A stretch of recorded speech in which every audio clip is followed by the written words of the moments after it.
Oi pessoal, tudo bem? Caio Fleury falando.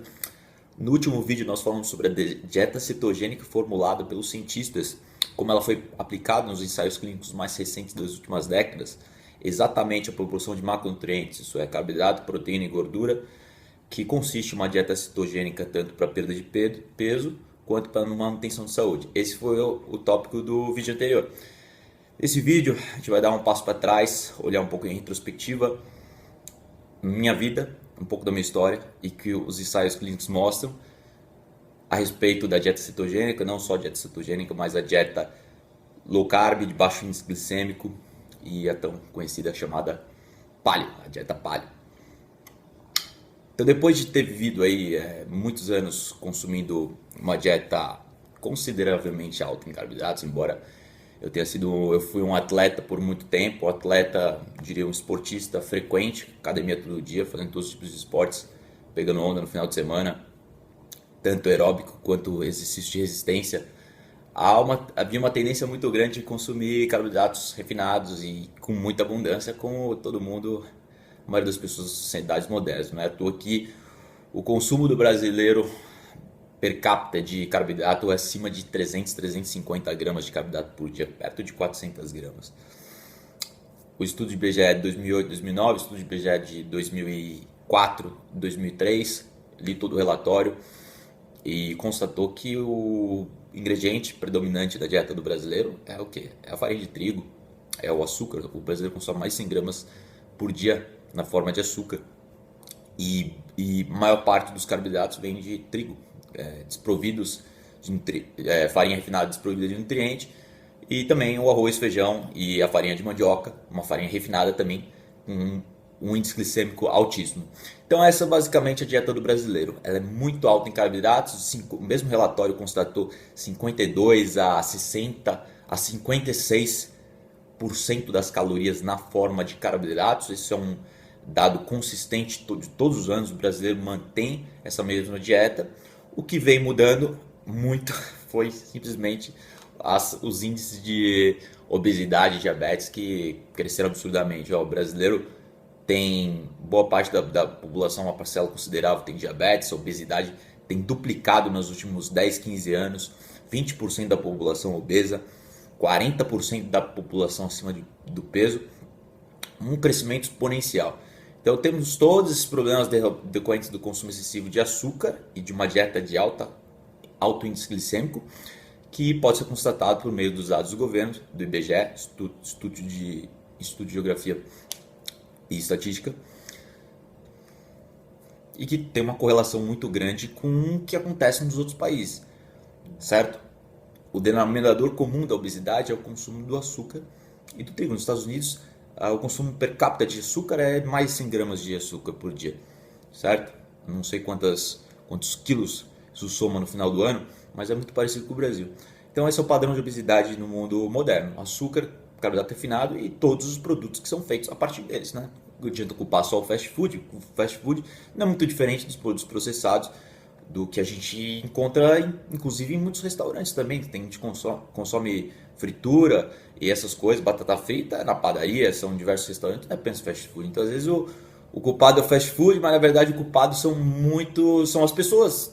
No final das contas, eventualmente o culpado somos nós mesmos, que estamos consumindo todos esses alimentos, seja onde for, seja em qual restaurante. Então às vezes a gente, estamos comendo fora, e a gente acha que está comendo um bife à parmegiana, acha que está comendo uma comida saudável, típica brasileira, mas não é. O óleo refinado, a tal da margarina e todos esses óleos processados, frituras, é uma coisa recente na humanidade. Tem 80 anos ou mais que o seu consumo expandiu no Brasil e nas sociedades modernas. Então isso aí é uma tendência que a gente tem de comer mal em todos os lugares, não só nas redes de fast food, certo? Então uma dieta de baixo índice glicêmico, uma dieta paleo, tende a eliminar não só o açúcar e os carboidratos refinados, mas como o excesso de carboidratos também de fontes naturais de alimentos, como mandioca, tapioca, esse tipo de coisa deve ser reduzido. É o que preza essas dietas, para simplesmente você ter os resultados que você quer, em termos de composição corporal, saúde, prevenção de doenças, enfim.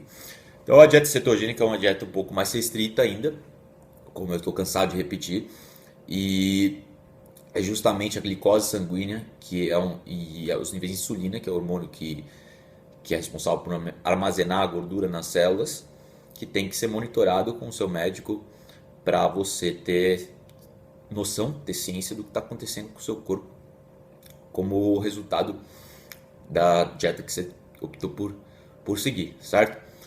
Então, quanto maior a ingestão de amido, maior os triglicéridos no sangue. Essa é uma correlação óbvia que os ensaios clínicos mostram. Triglicéridos é a gordura ruim no sangue. Uma gordura que está associada a maiores níveis de inflamação, estresse oxidativo, quer dizer, você está causando danos na placa de ateroma, uma propensão maior para aterosclerose e inflamação dos vasos sanguíneos, do endotélio. A camada celular reveste as células da parede arterial do coração. Então, a inflamação está por trás de uma série de doenças. As doenças estão chamadas doenças degenerativas, que acometem ao homem moderno. E a inflamação é desencadeada por esses fatores estressantes do ambiente, vindo tanto de comida quanto de fatores emocionais, psicológicos, poluição, contaminação e esse tipo de coisa. Então, cabe a nós simplesmente fazer o que a gente sabe, o que a gente tem ciência e utilizar o nosso conhecimento a nosso favor, botar em prática, porque no final das contas o que interessa é a prática. Então, como eu te falei agora, os dados estatísticos do IBGE, pão integral ou não, refinado, desprovido de nutrientes, muito baixo nutriente, muito alto glicêmico. A diferença do índice glicêmico entre o pão refinado e o pão integral é mínima. Então, no final das contas, estamos consumindo um alimento extremamente rico em carboidrato que está favorecendo aí o ganho de peso e essa dislipidemia, esse perfil de lipídios no sangue ruim que favorece uma série de doenças, não é só doenças do coração, não. Os lipídios, a glicose sanguínea influencia uma série de doenças degenerativas. Eu falei, a do coração é uma das mais conhecidas, porque 1/3 das mortes dos brasileiros são de doenças cardiovasculares, né? É o infarto, o ataque cardíaco, entupiu as artérias e caiu e morreu, parou a oxigenação para as células do corpo. Então temos aí o câncer também, que representa quase 1/3 das mortes modernas. E todos vocês sabem disso, eu acho que vocês estão cientes, câncer e doenças cardiovasculares. E numerosos estudos demonstram aí que aumenta o açúcar elevado, ou o açúcar sendo elevado no sangue, a cada 20 pontos aumenta um risco de 35% a mais, no mínimo, de doenças cardíacas e cânceres do tipo cânceres do cérebro, que são tratados com agência cetogênica. Tem uma série de estudos, uma tendência de estudos atuais a tratar o câncer na sua fase inicial, câncer do tumor do cérebro, e tem tido muito sucesso, uma linha de estudo muito promissora. O câncer pancreático e o de colo retal, esse também tem sido associado em muitos experimentos com um nível alto de glicose, que é o oposto dos níveis baixos, através de uma dieta low carb cetogênica, certo? Então, doenças cardiovasculares, e também temos uma série de distúrbios de patologias crônicas decorrentes aí do nível de glicose e insulina alto, ambos altos, né? Porque um não vem sem o outro. Para a glicose sanguínea, acarreta se traduz a um nível mais alto de insulina, porque a insulina é produzida para que as células consigam captar a glicose. Então, a insulina vai fazer que a glicose entre nas células para ser utilizada como energia. Quando a gente consome muito carboidrato, o carboidrato está produzindo, fazendo que o corpo, que o pâncreas mais especificamente, esse órgão produza muita insulina. E essa insulina para fazer que a glicose entre nas células, e as células conseguem utilizar a glicose como energia, certo? Produzindo ATP como energia. Agora o que acontece? Se a gente tem muita insulina, muita glicose, caloria, energia em excesso, a célula não aguenta. Então isso causa distúrbios metabólicos a nível celular, a nível mitocondrial, inclusive danos no DNA, não só no citoplasma, no mitocôndrios, como no DNA também, nas células do fígado, resistência à insulina no fígado, resistência à insulina nas células do músculo esquelético, também resistência à insulina no tecido adiposo, e tudo isso como decorrência desse excesso de glicose e insulina para dentro das células. Então é a abundância de carboidratos que eu venho falando desde o começo desse post, inclusive sempre, praticamente, porque todas as patologias crônicas e os desfechos negativos de saúde vêm a partir desse descuido nosso, dessa tendência moderna e dessa nossa negligência à saúde, ao enxergar a dieta como fator determinante, como prevenção primária para a saúde, correto? Então esses são alguns dos riscos aí de saúde e tudo que está associado à abundância de energia, principalmente desse macronutriente, certo?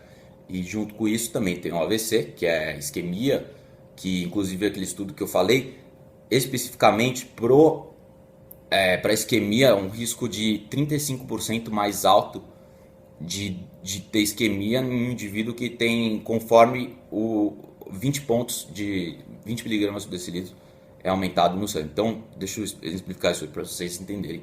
Então, se um indivíduo tem uma glicose sanguínea em jejum de 80 miligramas por decilitro, no caso estou falando de glicose sanguínea em jejum, 80 miligramas por decilitro, 80 pontos.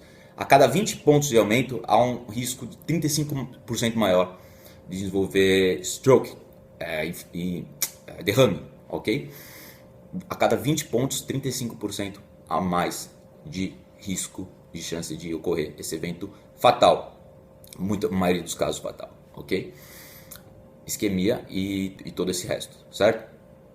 A questão cognitiva, eu martelo muito, eu tendo a reforçar bastante, a reiterar, e vou novamente salientar que as questões, que a demência, alguns ensaios clínicos novos têm feito até parece ridículo, mas o próprio Alzheimer foi abordado diretamente, pessoas com Alzheimer, um estudo com 10 indivíduos, uma amostra muito pequena, reconheço, todos reconhecem, mas que mostrou resultados fantásticos, assim, simplesmente as pessoas reverteram, 90% reverteram a progressão da doença, e inclusive uma parte sarou totalmente da doença. Então eles curaram Alzheimer num ensaio clínico pequeno que precisa ser replicado em outros estudos grandes, com mais gente, mais estudos, para a gente saber com mais exatidão o quanto essa terapia dietética e medicamentosa, porque no caso foi medicamentosa também, teve alguns hormônios aí, melatonina, hormônio para dormir, que é produzido pela glândula pineal para pegar no sono, que é um hormônio super saudável, tem sido utilizado aí pelo tratamento de insônia porque o sono foi muito importante nesse estudo. Sono, exercícios físicos, a respiração, são esses 4 pilares de saúde: sono, exercícios, o relaxamento, a gestão de estresse e a dieta sem glúten, no caso, baixa em carboidratos, que foi utilizada para tratar o Alzheimer. Uma dieta quase que cetogênica, ok? Muito promissora cetogênica no tratamento de Alzheimer. Epilepsia é a doença mais abundantemente estudada como tratamento através da dieta cetogênica. Começou isso no começo do século passado, há 100 anos, existem clínicas e instituições tratando, e com muito sucesso. Aliás, uma taxa de sucesso de 60% nas crianças. No caso, a epilepsia é tratado mais facilmente em crianças, com sucesso quase que o dobro mais alto do que remédio. Remédio, eles compararam num estudo recente, 1/3 para as crianças com remédio e 2/3 para as crianças que tiram dieta cetogênica. Sem efeitos colaterais. Os efeitos colaterais da dieta são muito menores dos efeitos colaterais do remédio. Então, para epilepsia, tem sido tratada com sucesso de 2/3 em crianças, certo? Estudo mais recente, mas a tendência da literatura é essa. Os estudos, muitos estudos mostram esse tipo de resultado, ok? A diabetes, que praticamente é disfunção pancreática, né? As células beta do pâncreas, elas começam a ficar danificadas, gerando um estado de hiperglicemia. A glicose fica alta o tempo todo, porque as células têm resistência à insulina, novamente a glicose não consegue entrar na célula, a célula fica doente, distúrbios são desenvolvidos nas células, e a glicose fica alta o tempo todo. O fígado também está produzindo desproporcionalmente lipídios, tudo isso é resultado da resistência à insulina e da disfunção pancreática que caracteriza a diabetes, certo? E toda diabetes é desenvolvida, é uma doença progressiva, ela vai progredindo com o tempo, ela vai progredindo vai de um estado normal, e normal quando ele nasce, quando ele é criança ele tem as células saudáveis e vai se tornando pré-diabético e por fim diabético, certo? Então é uma doença progressiva que vai desenrolando ao longo da vida, ao longo dos anos e às vezes em questão de meses ela é desencadeada, meses ou poucos anos. Então é isso aí, muita cautela que muito disso pode ser evitado. É simples, é muito simples. A diabetes ela tem sido tratada com a low carb, com a cetogênica. Então, falando da diabetes, ela vem sendo tratada, diabetes tipo 2 mais especificamente, a tipo 1 também, com requerimento